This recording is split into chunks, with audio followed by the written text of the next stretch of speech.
Roses and Forget-Me-Nots by Louisa May Alcott. Roses. It was a cold November storm, and everything looked forlorn. Even the pert sparrows were draggle-tailed, and too much of spirits to fight for crumbs with the fat pigeons who tripped through the mud with their little red boots, as if in haste to get back to the cozy home in the dovecot. But the most forlorn creature out of that day was a small errand girl, with a bonnet box in each arm, and both hands struggling to hold a big broken umbrella. A pair of worn-out boots let in the wet upon her tired feet.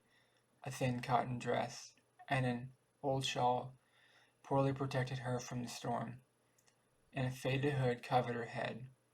The face that looked out from this hood was too pale and anxious for one so young, and when a sudden gust turned the old umbrella inside out with a crash, despair fell upon poor Lizzie, and she was submersible.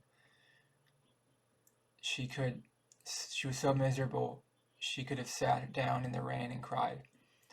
But there was no time for tears, so dragging the dilapidated umbrella along, she spread her shawl over the bonnet box and hurried down the broad street, eager to hide her misfortunes from a pretty young girl who stood at a window and laughing at her. She could not find the number of the house, where one of the fine hats was to be left. After hunting all down one side of the street, she crossed over and came at last to the very house where the pretty girl lived. She was no longer to be seen, and with a sigh of relief, Lizzie rang the bell, and was told to wait in the hall while Miss Bell tried the hat on. Glad to rest, she warmed her feet, righted her umbrella, and sat looking about her with eyes quick to see the beauty and the comfort that made the place so homelike and delightful. A small waiting room opened from the hall, and in it stood many blooming plants whose fragrances attracted Lizzie as irresistibly as if she had been a butterfly or a bee. Slipping in, she stood enjoying the lovely colors, sweet odors, and delicate shapes of these household spirits, for Lizzie loved flowers passionately, and just then they possessed a peculiar charm for her. One particularly captivating little rose won her heart and made her long for it with a longing that became a temptation, too strong to resist. It was so perfect, so like a rosy face smiling out from the green leaves, that Lizzie could not keep her hands off it, and having smelt, touched, and kissed it, she suddenly broke the stem and hid it in her pocket. Then, frightened at what she had done, she crept back into the place in the hall, and sat there, burdened with remorse. A servant came just then to lead her upstairs, for Miss Bell, with the hat altered, must give directions.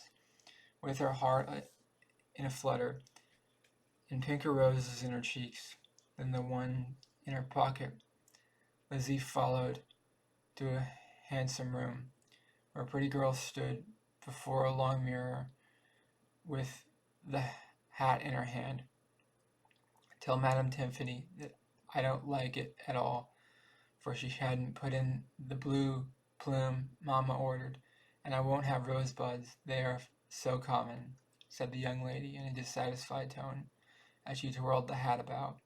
Yes, miss, was all Lizzie could say, for she considered that hat the loveliest thing a girl could possibly own. You'd better ask your mamma about it, Miss Bell, before you give any orders. She will be up in a few moments, and the girl can wait. Put in a maid, who is sewing in the ante-room. I suppose I must, but I won't have roses, answered Belle, crossly, and she glanced at Lizzie and said more gently, You look very cold. Come and sit by the fire while you wait. I'm afraid I'll wet the pretty rug, miss. My feet are sopping, said Lizzie, gratefully but timidly. So they are. Why didn't you wear rubber boots? I haven't got any. I'll give you mine. Then I hate them. And as I never go out in wet weather, they are of no earthly use to me. Marie, bring them here. I shall be glad to get rid of them, and I'm sure they'll be useful to you. Oh, thank you, miss. I like 'em ever so much, for I'm out in the rain half the time, and get bad colds because my boots are old," said Lizzie, smiling brightly at the thought of the welcome gift. I should think your mother I should think your mother would get you warmer things," began Belle, who found something rather interesting in the shabby girl with shy bright eyes and curly hair bursting out of the old hood. "I haven't got any mother," said Lizzie, with a pathetic glance um, at her poor clothes. "I'm so sorry. Have you brothers or sisters?" asked Belle, hoping to find something pleasant to talk about, for she was a kind little soul. "No, miss. Haven't got any folks at all." "Oh dear, how sad. Why, who takes care of you?" cried Belle, looking quite distressed. "No one. I take care of myself. I work for Madame, and she pays me $1 a week. I stay with Mrs. Brown, and shew around to pay for my upkeep. My dollar won't get many clothes, so I can't be as neat as I'd like." And the forlorn look came back to poor Lizzie's face. Belle said nothing, but sat among the sofa cushions, where she had thrown herself, looking soberly at this other girl, no older than she was, who took care of herself and was all alone in the world. It was a new idea to Belle, who was loved and petted as an only child is apt to be.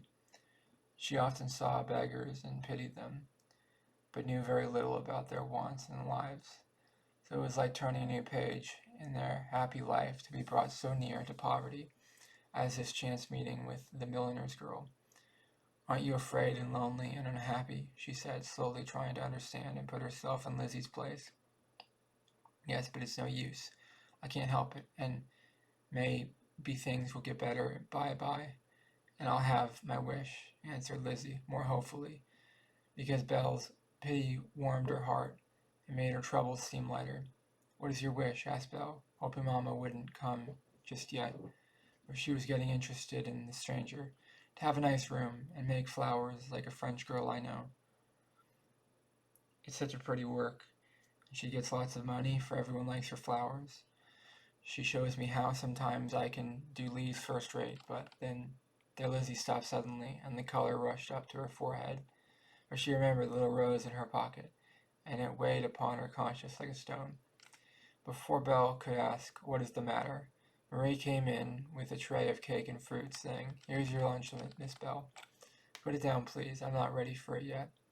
Belle shook her head as she glanced at Lizzie, who was staring hard at the fire with such troubled face that Belle could not bear to see it. Jumping out of her nest of cushions, she heaped a plate with good things, and going to Lizzie, offered it, saying, with a gentle courtesy that made the act doubly sweet, "Please have some. You must be tired of waiting." But Lizzie could not take it. She could only cover her face and cry, for the kindness rent her heart and made the stolen flower a burden too heavy to be borne. "Oh, don't cry so. Are you sick? Have I been rude? Tell me about it." "And if I can't do anything, Mamma can," said Belle, surprised and troubled. "No, I'm not sick. I'm bad, and I can't bear it when you are so good to me," sobbed Lizzie, quite overcome with penitence, and taking out the crumpled rose, she confessed her fault with many tears. "Don't feel so much about such a little thing as that," began Belle warmly, then checked herself and added, more soberly, "It was wrong to take it without leave, and it's all right now, and I'll give you as many roses as you want, for I know you are a good girl. Thank you. I didn't want it only because it was pretty, but I wanted to copy it. I can't get any for myself, so I can't do my make-believe ones well. Madame won't even lend me the old ones in the store, and Estelle has none to spare for me, because I can't pay her for teaching me. She gives me bits of muslin and wire and things, and shows me now and then. But I know if I had a real flower I could copy it, so she'd see I did know something, for I try real hard, and I'm so tired of slopping around the streets. I'd do anything to earn my living some other way."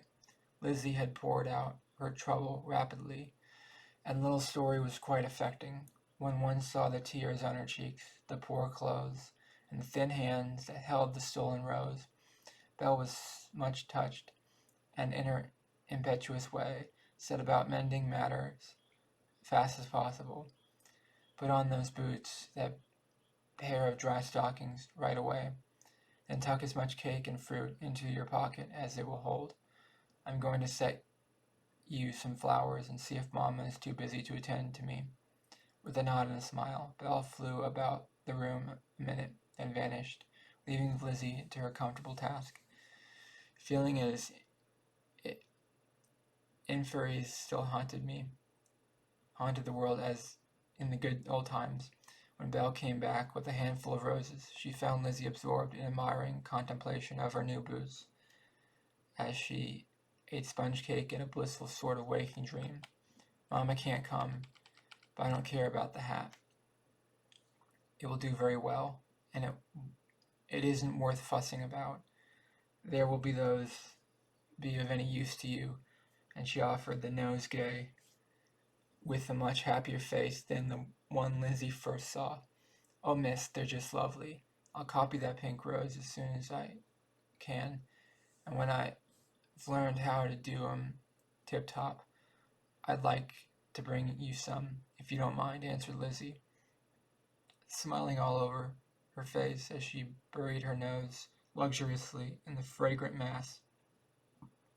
I'd like it very much, for I should think you'd have to be very clear to make such pretty things. I really quite fancy the rosebuds in my hat. Now I know that you're going to learn how to make them. Put an orange in your pocket and the flowers in water as soon as you can, so they'll be fresh when you want them. Goodbye. Bring home your hats every time, and tell me how you get on. With kind words like these, Belle dismissed Lizzie, who ran downstairs feeling as rich as she had found a fortune. Away to the next place she hurried, anxious to get her errands done and the precious posy safely into fresh water. But Mrs. Turville was not at home, and the bonnet could not be left till paid for. So Lizzie turned to go down the high steps, glad that she need not wait. She stopped one instant to take a delicious sniff at her flowers, and that was the last happy moment that poor Lizzie knew for many weary months. The new boots were large for her, the steps slippery with sleet, and down went the little errand girl from top to bottom, till she landed in the gutter directly upon Mrs. Turville's costly bonnet. I'll save my posies anyway, sighed Lizzie, as she picked herself up, bruised, wet, faint with pain. But oh, my heart, won't Madame scold when she sees the bandbox smashed flat? Groaned the poor child, sitting on the curbstone to get her breath and view the disaster. The rain poured, and the wind blew. The sparrows on the park railing chirped derisively, and no one came along to help Lizzie out with her troubles. Slowly she gathered up her burdens. Painfully she limped away in the big boots, and the last naughty sparrows saw her was a shabby little figure going round the corner, with a pale, tearful face held lovingly over the bright bouquet that was her one treasure and her only comfort in the moment which brought to her the great misfortune of her life. Forget-me-nots. Oh, Mamma, I am so relieved that the box has come at last. If it had not, I do believe I should have died of disappointment, cried pretty Belle, 5 years later, on the morning before her 18th birthday. It would have been a serious disappointment, darling, for I had sought my heart on your wearing my gift tomorrow night, and when the steamers kept coming in without my trunk from Paris, I was very anxious. I hope you will like it. Dear Mamma, I know I shall like it. Your taste is so good, and you know it suits me so well. Make haste, Marie. I'm dying to see it, said Belle, dancing about the great trunk, as the maid carefully unfolded tissue papers and muslin wrappers. A young girl's first ball dress is a grand affair, in her eyes at least, and Belle soon stopped dancing, to stand with clasped hands, eager eyes, and parted lips before the snowy pile of illusion that was at last daintily lifted out upon the bed. Then, as Marie displayed its loveliness, little cries of delight were heard, and when the whole delicate dress was arranged to the best effect, she threw herself upon her mother's neck and actually cried with pleasure. "Mamma, it is too lovely, and you are very kind to do so much for me. How shall I ever thank you? By putting it right on to see if it fits, and when you wear it, look your happiest, that I may be proud of my pretty daughter." Mamma got no further, for Marie uttered a French shriek, wrung her hands, and then began to burrow wildly in the trunk and among the papers, crying distractedly, "Great heavens, madam, the wreath had been forgotten. What an affliction! Mademoiselle's enchanting toilet is destroyed without wreath, and nowhere do I find it." In vain they searched. In vain Marie wailed, and Belle declared it must be somewhere. No wreath appeared. It was duly set in the bill, and a fine sum charged for the headdress to match the dainty forget-me-nots that looped the fleecy skirts and ornamented the bosom of the dress. It had evidently been forgotten, and Mamma dispatched Marie at once to try and match the flowers, for Belle would not hear for any other decoration for her beautiful blonde hair. The dress fitted to a charm, and was pronounced by all beholders the loveliest thing ever seen. Nothing was wanted but the wreath to make it quite perfect, and when Marie returned after a long search, with no forget-me-nots, Belle was in despair. "Where natural runs," suggested a sympathizing friend. But another hunt among greenhouses was as fruitless as among the milliners' rooms. No forget-me-nots could be found, and Marie fell exhausted into a chair, desolated at what she felt an awful calamity. "Let me have the carriage, and I'll ransack the city till I find some," cried Belle, growing more resolute with each failure. Mamma was deep in preparations for the ball, and could not help her afflicted daughter, though she was much disappointed at the mishap. So Belle drove off, resolved to have her flowers, whether there were any or not. Any one who has ever tried to match a ribbon, find a certain fabric, or get anything done in a hurry knows what a wearisome task it sometimes is, and can imagine Belle's state of mind after repeated disappointments. She was about to give up in despair, when someone suggested that perhaps the Frenchwoman, Estelle Van Noor, might mark the desired wreath, if there was time. Away drove Belle, and on entering the room, gave a sigh of satisfaction, for a whole box full of the loveliest forget-me-nots stood upon the table. As fast as possible, she told her tale and demanded the flowers, no matter what the price might be. Imagine her feelings when the Frenchwoman, with a shrug, announced that it was impossible to give Mademoiselle a single spray. All were engaged to trim the bridesmaid's dress, and must be sent away at once. It really was too bad, and Belle lost her temper entirely, for no persuasion or bribes would win a spray from Estelle. The provoking part of it was that the wedding would not come off for several days, and there was time enough to make more flowers for that dress, since Belle only wanted a few for her hair. Neither would Estelle make her any, as her hands were full, and so small an order was not worth deranging oneself for. But as observing Belle's sorrowful face, she said affably, "Mademoiselle may, perhaps, find the flowers she desires at Miss Burton's. She has been helping me with these garlands, and may have some left. Here is her address." Belle took the card with thanks, and hurried away, with the last hope faintingly stirred in her girlish heart, for Belle had an unusually ardent wish to look her best at this party, since somebody was to be there, and somebody considered forget-me-nots the sweetest flowers in the world. Madame knew this, and the kiss Belle gave her when the dress came had a more tender meaning that gratified vanity or daughterly love. Up many stairs she climbed, and came at last to a little room, very poor but very neat, where at the one window sat a young girl with crutches by her side, and her lap full of flower leaves and petals.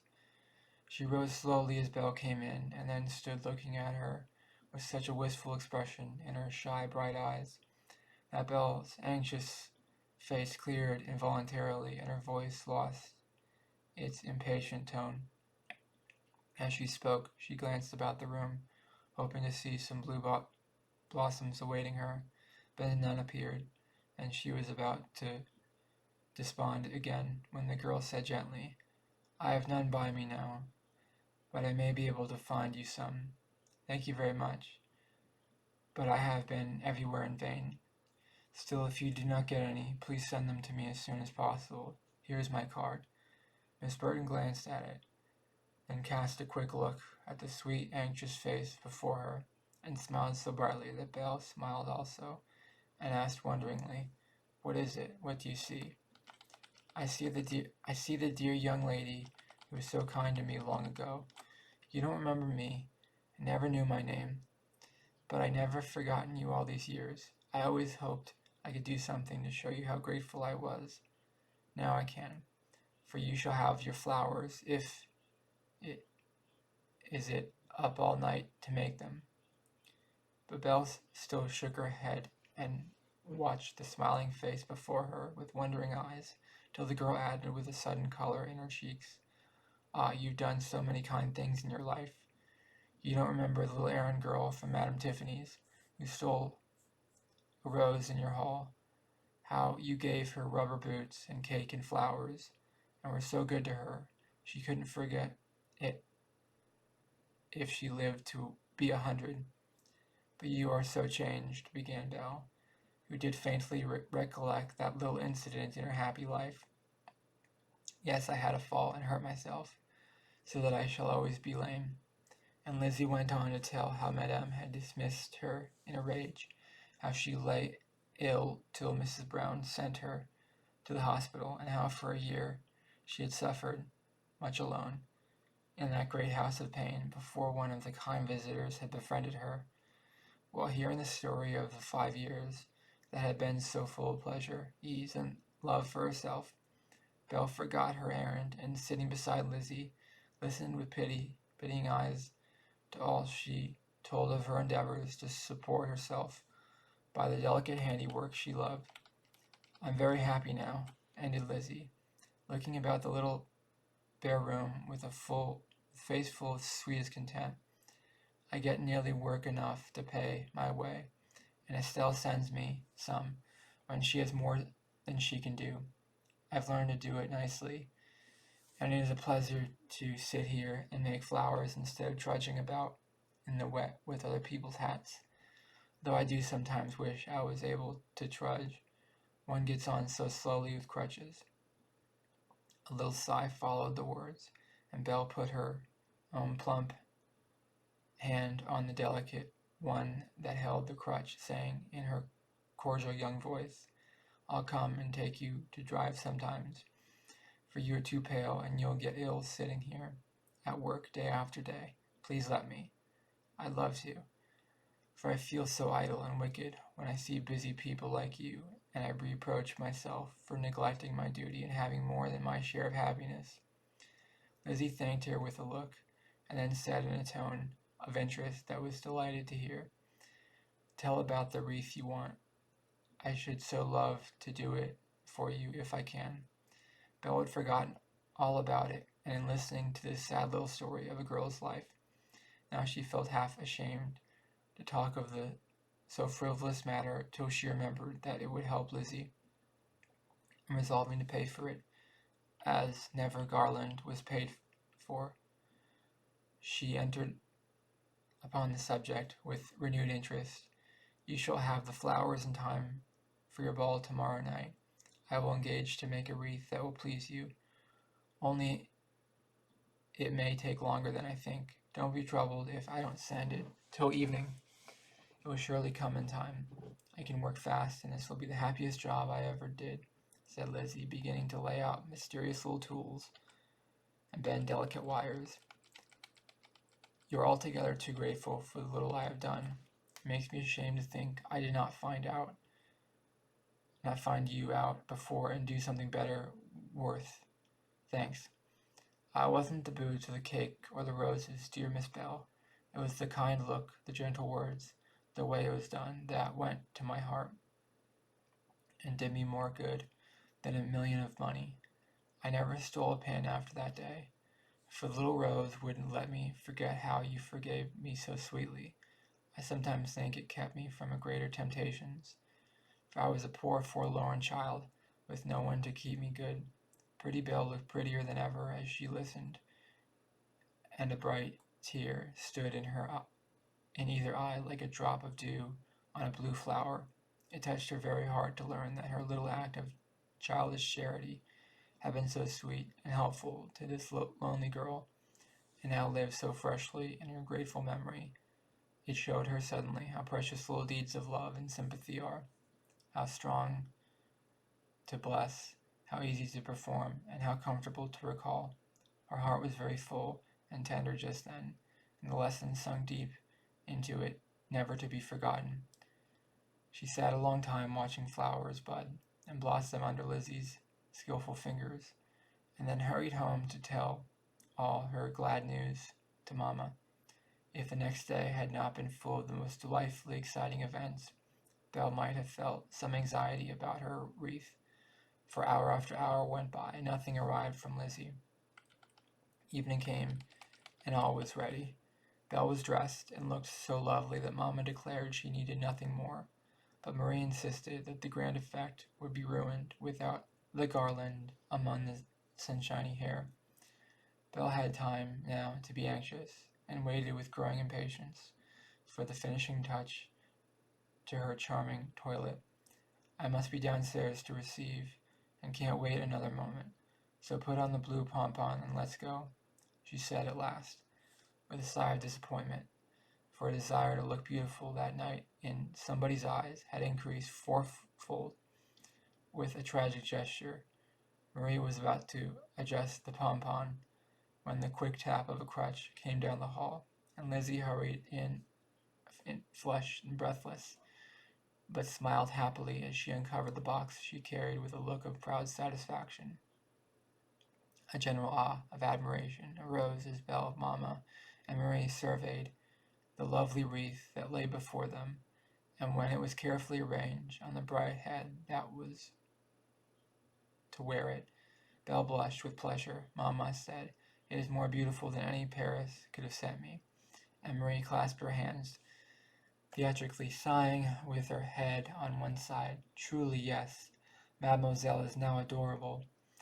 I'm so glad you like it. I did my very best and worked all night, but I had to beg one spray from Estelle, or, with all my haste, I could not have finished in time," said Lizzie, refreshing her weary eyes with a long, affectionate gaze at the pretty figure before her. A fold of the airy skirt was caught on one of the blue clusters, and Lizzie knelt down to arrange it as she spoke. Belle leaned toward her and said softly, "Money alone can't pay for you this kindness, so tell me how I can best serve you. This is the happiest night of my life, and I want to make everyone feel glad also."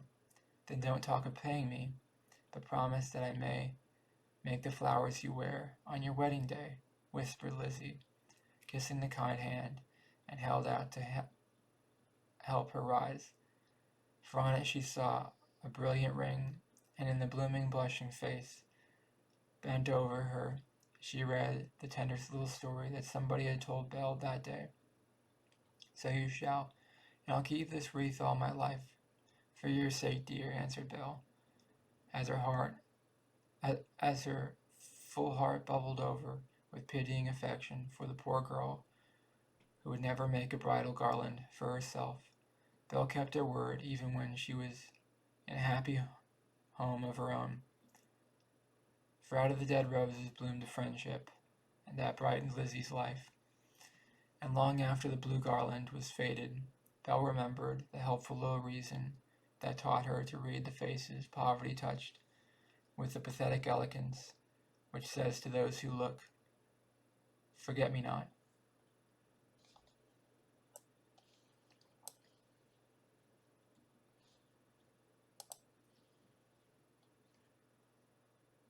And that's the end of Roses and Forget-Me-Nots by Louisa May Alcott. I thought that was a good story. It reminds me of an episode of Anne with an E, where the girl goes through a similar situation where she wants a dress, but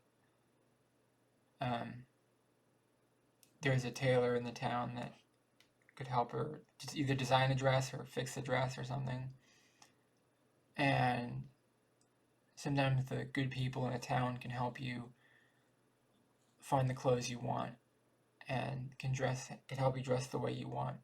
Of course, now with globalization, we buy most of our clothes made in foreign countries. I mean, they're designed in America or Europe, but they're a lot of times they're actually made in like third world countries, like Vietnam or Malaysia or whatever.